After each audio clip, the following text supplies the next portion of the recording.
Something very strange happened to me when I saw this video for the first time. At first, I just watched it 10 times in a row, mesmerized and honestly feeling kind of emotional about it. I do cry over everything, but I felt like this was important. Once I stopped watching that short over and over and over and over again, I wanted more. I was consuming everything about Zara Larsson, trying to figure out what happened. What was the difference between when she started and where she's at now? How did Zara Larsson go from seemingly irrelevant to international it girl, pop sensation, one of the pop girlies? The pop girls, the beautiful girls, the talented girls, the amazing girls. Overnight. And that's what we're gonna find out in this video. What you may not know if you haven't been following Zara Larsson is that she's been at this for a lot longer than a lot of adults have even been breathing air. According to Billboard, in 2008, she won Sweden's adaptation of America's Got Talent at age 10, giving way to her first top 10 hit in her home country, a cover of Celine Dion's timeless My Heart Will Go On. The boat one.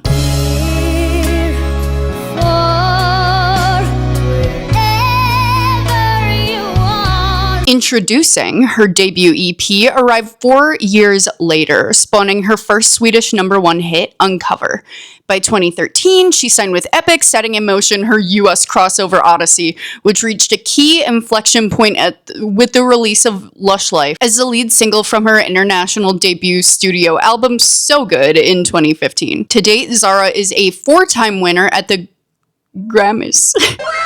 Sweden's equivalent to the Grammys, and 4-time nominee at the Brits. So that first hit, Uncover, I had never heard, and when I listened to it, it really did shock me a bit. It's an angsty ballad about a forbidden relationship kept undercover.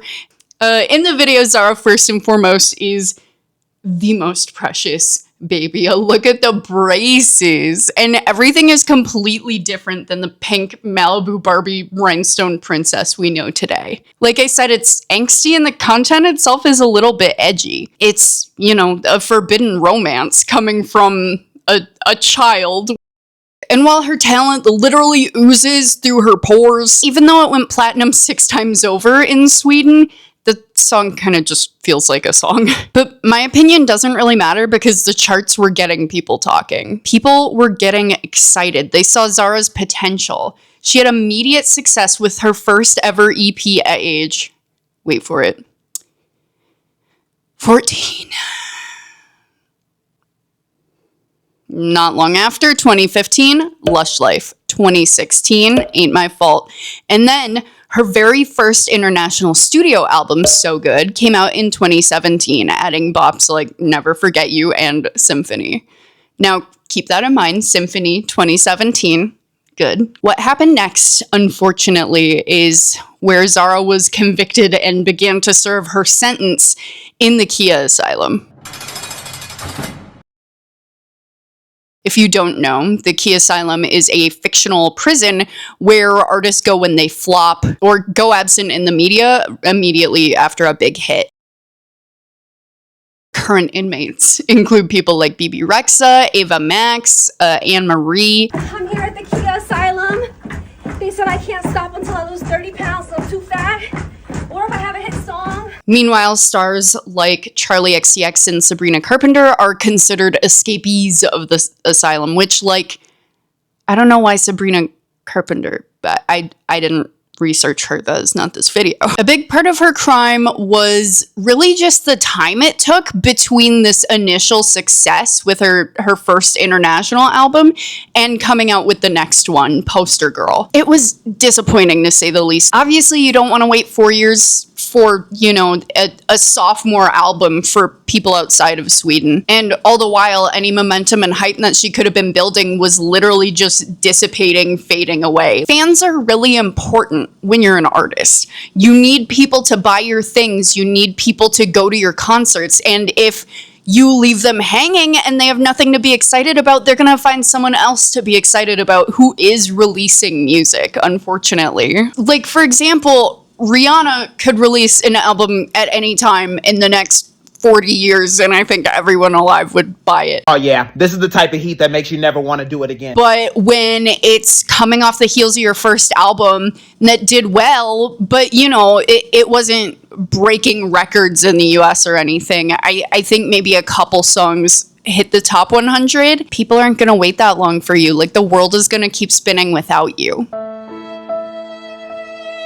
According to an interview with Zach Sang, it seems like Zara was struggling to find her footing, battling with perfectionism. I've discovered that I'm a perfectionist. And fear of failure. Because sometimes I think I put so much pressure on myself, and especially on a second album, when the first one went really well, I just felt like, well, if I wait a little longer, maybe it could be more successful or better and all of that. And I think the truth is, you just have to keep releasing music and like keep people in the loop. And when you emphasize performance and connecting with the audience over focusing on your brand, your existing fans might grow more loyal, but without a strategy to reach new listeners, you're just not gonna get any new fans. The pool is going to stay stagnant. The Lisa Frank dolphin will not have anywhere to swim.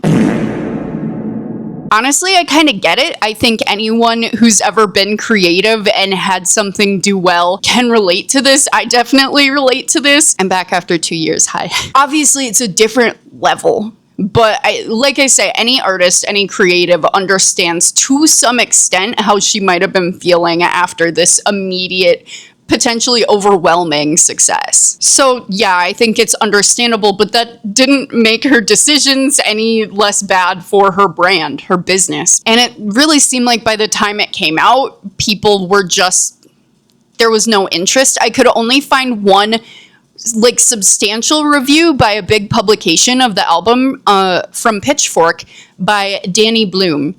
And it was pretty dismal, to say the least. Danny says, years into her solo career, Larsson is still just a disembodied voice floating over the beat. On her third album, she tries out some different sounds, but the result comes off like a who's who of 2011 radio. And it's so cutting. Danny Bloom, great writer. Wow, this is brutal. Emotional damage.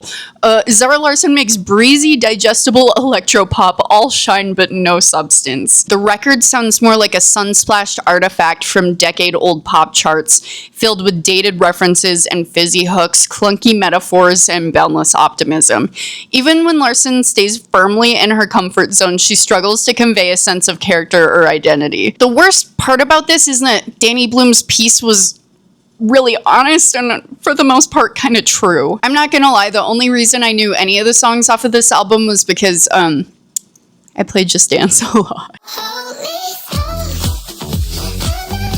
I'm not gonna lie, it sounds better with the dance, and I don't know how to, someone can explain that in the comments, I'm hoping, but it sounds better when you're doing the dance.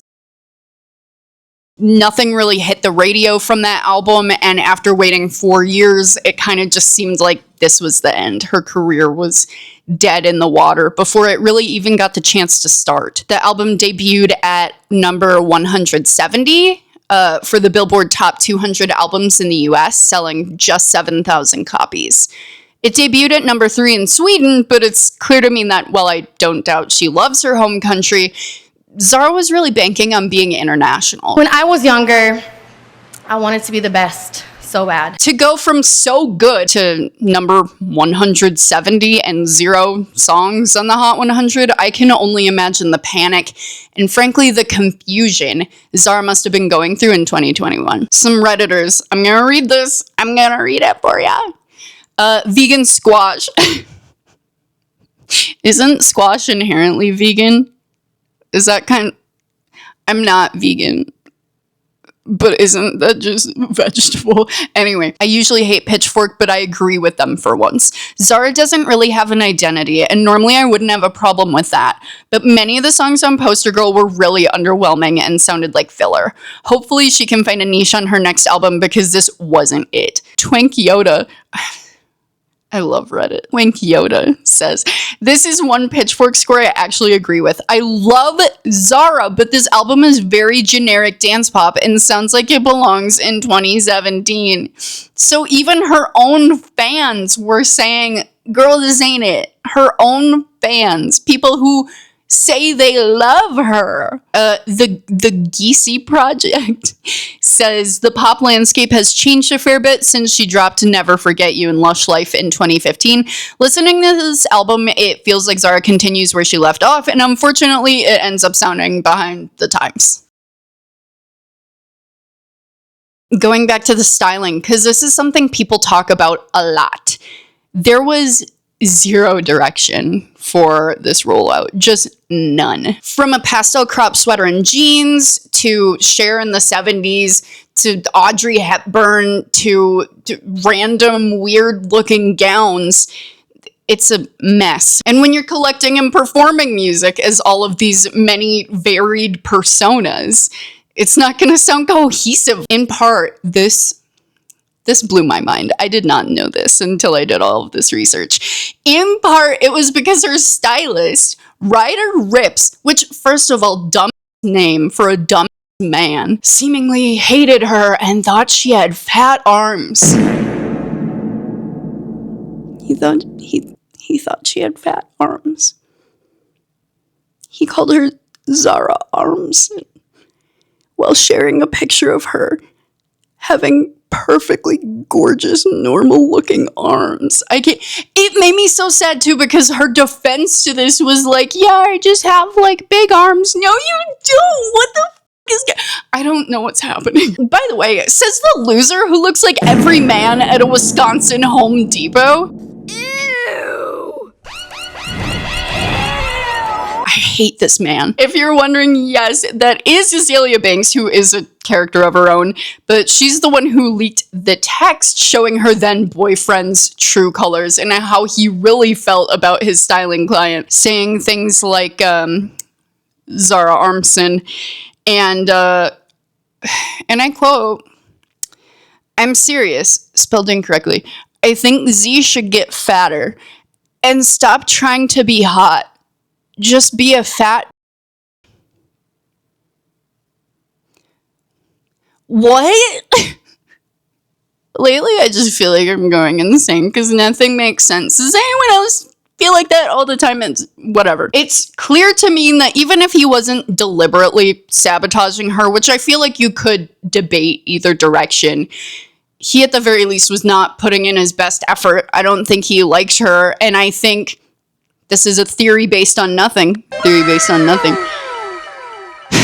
I think she, was taking a long time with this rollout, and I think that pissed him off because he wanted this fame and limelight too, to be like, I'm the stylist for this famous person. You kind of have to be good to get credit for doing something. So it's also possible he's just fucking stupid and blind, which, who's to say? What's the aftermath of Poster Girl seemingly a dead career? Until the weirdest, most random happened. In August 2024, people started posting a Dolphin meme with the backdrop of Zara Larsson and Clean Bandit Symphony playing. Like a love song on the radio. In the background, a very happy, catchy, energetic, optimistic kind of song. And it would be this Lisa Frank style dolphin scene with sometimes emojis, but lots of glitter, rainbows, and the most depressing, insane ever. The template went viral pretty quickly with examples such as, and Zara actually completely embraced it. She leaned in 100%, 10 toes down. I'm the dolphin girl.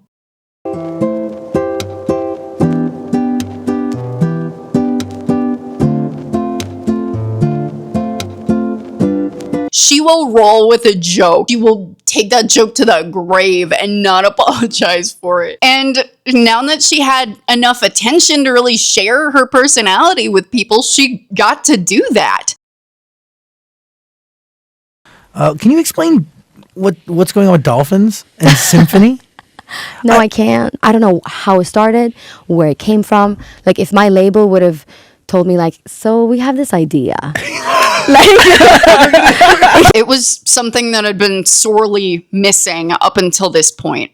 Not because she wasn't authentic, but she just really didn't have the platform up until this point to share herself with other people. Like I say, she was not appealing to new audience members. She was sort of just going through it. And one thing about us normies, we love a celebrity who's honest, who's relatable. It's sort of the Jennifer Lawrence effect. What do you mean?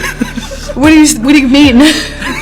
What do you mean? Someone who can lean into a meme or a trend that's spreading to new potential fans is basically guaranteeing themselves a slice of the audience pie. New people were finding her music and realizing they really liked it. And again, discovering this charismatic personality, her sense of humor. Wearing white, blue sneakers, and I'm on my period. Bitch, I said American flag. And in my opinion, impeccable vibes. She just seems like such a cool person. Name one artist we would never find on a playlist of yours. There's so many artists I have blocked on Spotify. And all of them are like abusers. You certainly wouldn't find like a Chris Brown song. But then came the trifecta of thing after thing after thing all at once. Midnight Sun dropped on September 26, 2025. And while it debuted with just 11,000 units sold, the streams went off. The streams went off. In its first full day of release, Midnight Sun racked up an eye-watering 3,872,952. I already said million. Streams on Spotify. That number secures it as Zara's second best debut album on the platform, behind her blockbuster 2017 effort So Good, with 9.45 million streams, which is bonkers. Poster Girl got just 2.71 million, but obviously it's more than a million more streams this time, and I do think that the memes helped contribute to this. In November 2025, not long after the release of Midnight Sun, on her tour, she invited a 16-year-old girl named Julia up on the stage to dance the Lush Life song with her. And Julia ate and left no crumbs. Say it one more time. I want to know. Amsterdam got lit. Are you ready, Julia? Okay, she's ready. Oh, she's ready. Oh, shit.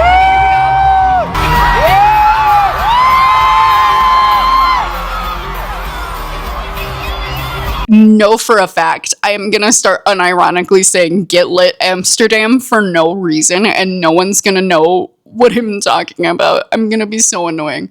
I'm already annoying, but it only gets worse from here. And then in February 2026, Alyssa Liu, her dance at the 2026 Winter Olympic Gala as a figure skater went viral when she danced to Stateside, like skate dance, you know. I don't want to say skated, because she, the part that went viral was like that part.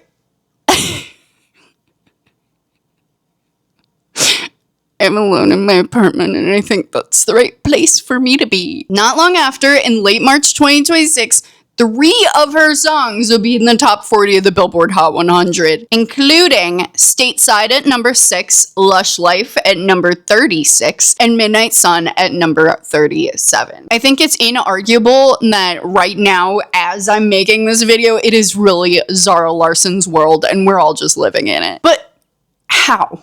How did she go from Khia Asylum lifer to international it girl?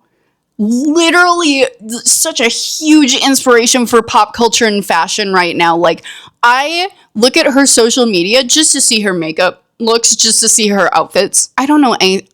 I barely wear clothes. That's not what I'm trying to say. In my apartment where I belong. A lot of people are gonna tell you that it's branding. I don't think that's 100% correct. Branding's important. I work in marketing. I can tell you that branding matters. That said, in the pop world, there are a lot of girlies with a lot of talent, with a lot of prospects, with a lot of connections, with artistry on artistry with a brand, a niche, a target audience, and it doesn't matter because you need to have, you know, a good personality and that comes across authentically.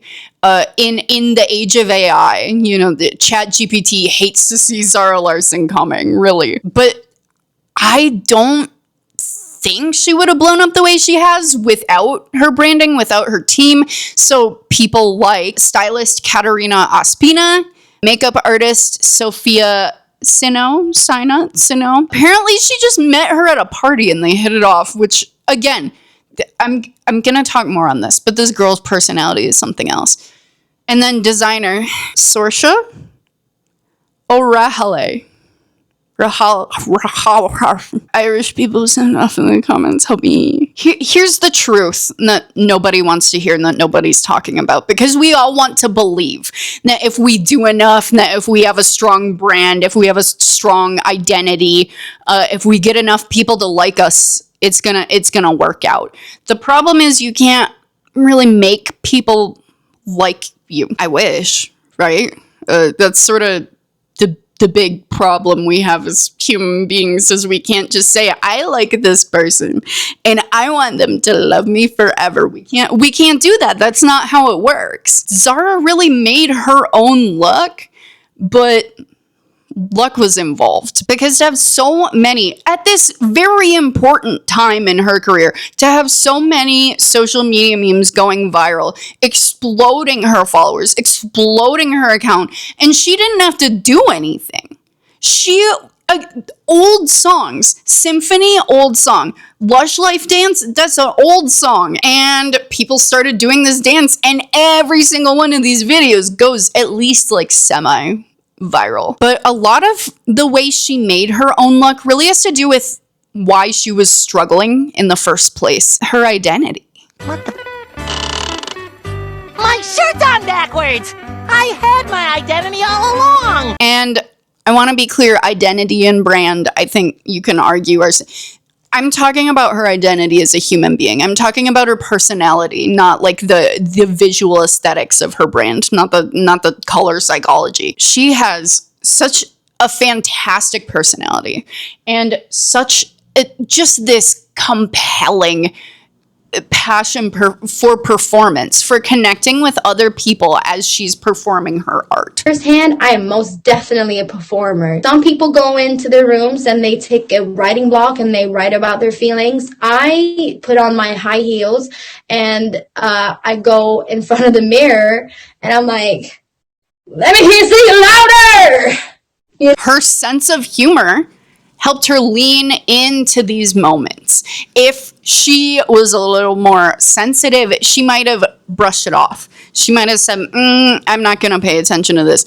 But when she said, what the f*** is happening, you like her.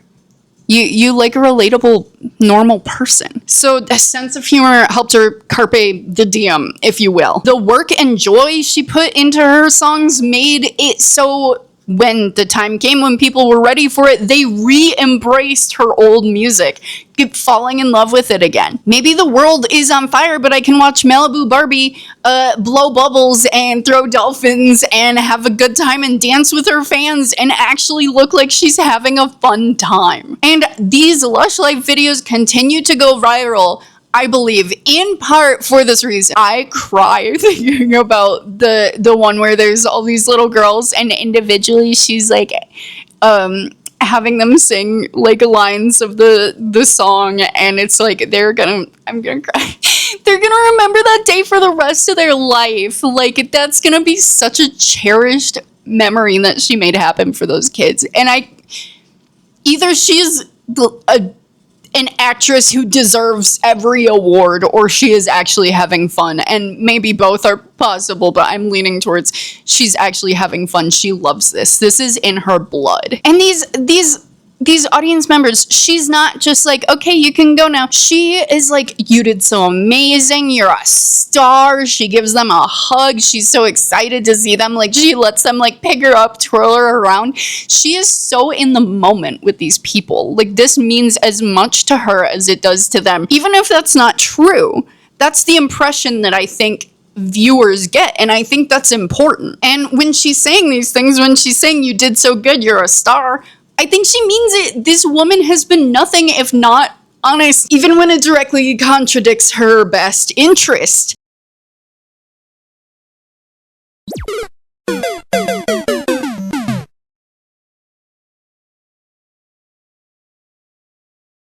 And I think cultural context really matters when we talk about this, because Sweden is pretty much the most liberal country in the world on this particular matter. Via a Pew Research survey, so incredibly reputable, Swedes view this procedure very differently than Western countries, with a cited 95% of adults stating that it should be legal in all or most cases. This is compared to just 63% in the US. And she lost a $3 million brand deal because of this joke. Her response: the queen of 10 toes down, the queen of dying on this hill. But actually, it's probably the most eloquent, beautifully said response I've ever heard from a freshly spray-tanned woman lying in a white hotel bed. Yes, I killed the performance and then you killed it after the performance. Like, sorry, that's funny. Like, I don't know what to say. That's funny. Sorry if you don't have humor. But also, I'm not really here to argue with the people who are very against for whatever reason, because we're so fundamentally different in the way we view the world. I saw a lot of comments that were like, this is not something to joke about. I am so pro-choice. I am as pro-choice as the next person, but it's like a very serious topic. And I just want to know why that is. Why do you feel like it's only okay when it's a very hard decision, when it's something that women have to struggle with going through, when it's like emotionally or physically painful? Why is it only okay? Why does that make it like morally superior than someone just wanting an abortion? And then yes, I do agree. I feel like we should prevent it. We should teach sexual education to children. We should make sure that we, like, if we don't want babies, like, have birth control, you know, access to free condoms, free whatever, because people have, like, sorry, just face it, people want to like, that's just human nature. If you are pro-choice, you have to be pro-choice always. And I feel like joking about stuff like that, which is a serious topic, it also makes it something that we can just talk about. It doesn't have to be taboo. It's healthcare, what can I say?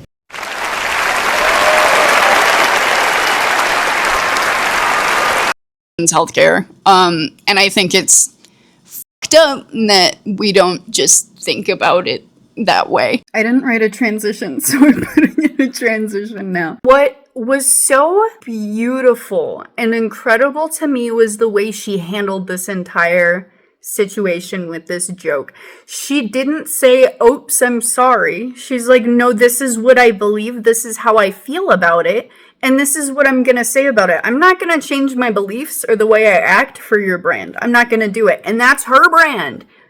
That's her brand she's staying true to. And the people who love her now, like, they went from fans to super fans because they're like, I already liked you for this reason, and you have doubled down on this reason. So I think it's really just a lesson in know who you are, know who brings that out of you, surround yourself with those people, and stay true to the person that you are. And that's it.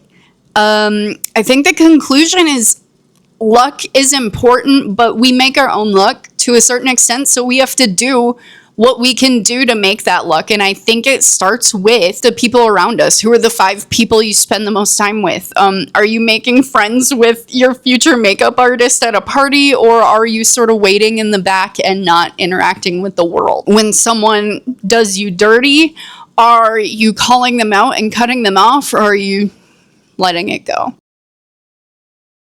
If you like this video, it would mean the literal world to me if you want to hype this video. It's a new feature that YouTube has added specifically to promote the work of small creators like myself. It would boost it in the algorithm so other people could see what I make. I really appreciate it. Otherwise, I promise not to be gone for like 2, maybe even 3, I don't know, a long time ever again. I'm not gonna do that. I really miss this. I had so much fun making this video. I finished the script last night at late. I think it was 1:30 in the morning when I finished because I just couldn't stop writing. I was doing so much research, having so much fun. I'm Avery Strange, and this has been a very strange case of Zara Larsson and the glow up and blow up that took the world by storm. And keep everyone satisfied and happy dancing to your songs. So I've definitely learned a lot, I think, about myself, but also how I will move forward in the future. Just knowing that I know who I write great songs with, and I know, you know, who I want to work with and what I want to do, and then just do it. Don't overthink it. I think I get stuck in my head sometimes.